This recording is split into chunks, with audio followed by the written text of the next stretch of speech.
So, you all know Kite, right? I mean, you have to. Otherwise, this video would be a big fat spoiler.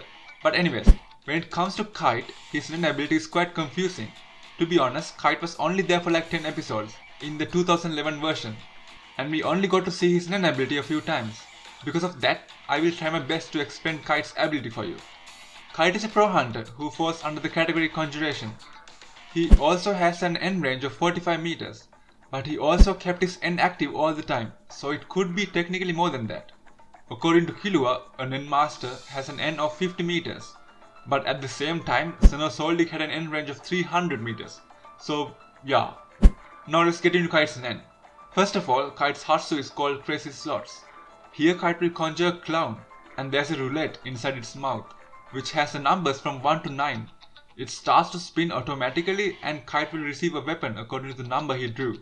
So that means there are 9 different weapons.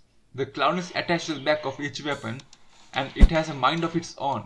Kite always complains about the spin he gets and always argues with the clown. But to be honest, Kite always gets the best weapon he needs, and I will talk about it later. And the number Kite drew is always visible inside of the clown's mouth. The weapon Kite gets is also fixed. Kite can't just say, nope, I don't want this, I want another spin. When Kite gets a weapon, he has to use it in order to get rid of it. It could be a restriction that Kite came up with to make his Hatsu more powerful. Now let's get into the slots. First weapon I will talk about is his scythe, number 2. Here Kite will get a big scythe from the clown. Killua says that it is a nasty scythe, which really tells you something because Killua must have seen all sorts of things growing up in a family of assassins. But anyways, the scythe can only do one move. And now you might be thinking, only one move? That's kind of lame. Nope, this one move is really dangerous and it's really something else. It's called Silent Waltz or the Grim Reaper dance. Here Kite will take out the scythe and will spin 360. And as he spins, the scythe will grow bigger, making the diameter of the circle bigger so that it has a large area of impact. And when he was fighting all those ants, his spin was so smooth that he cut all of the ants in half. And the cuts were also very clean.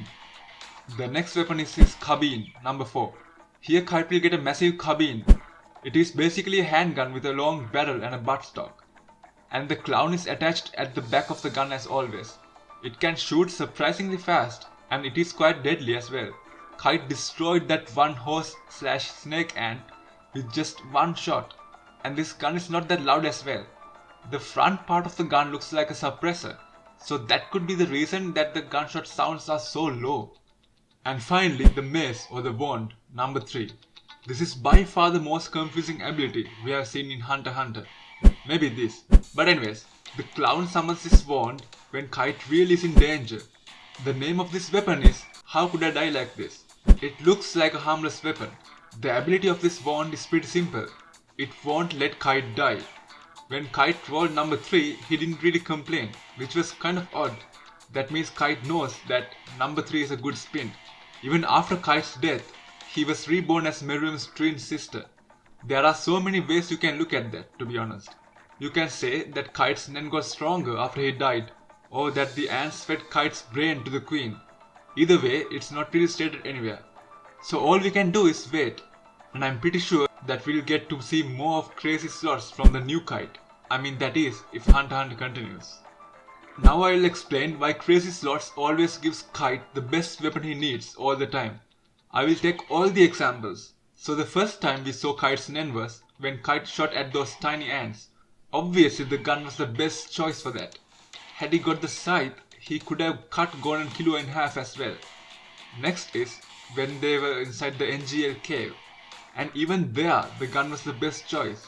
Had he spun with his scythe, he could have destroyed the cave. And the next example is when they were surrounded by those ants. Here Kite got the scythe. Kite needed a one-shot attack to eliminate all the ants. And the scythe was a perfect weapon for that. And finally, when Kite was fighting Pito, he knew that he had no chance against Pito. He felt the aura and he was like, that's an aura of a monster.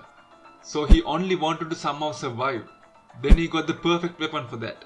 So even though Kite argues and complains about the weapon he gets, it's always the best weapon for the situation. So guys, I hope you enjoyed this video. If so, please leave a like and comment your favorite Nen abilities. I will talk about them too. And make sure to subscribe to the channel to get regular Hunter x Hunter content.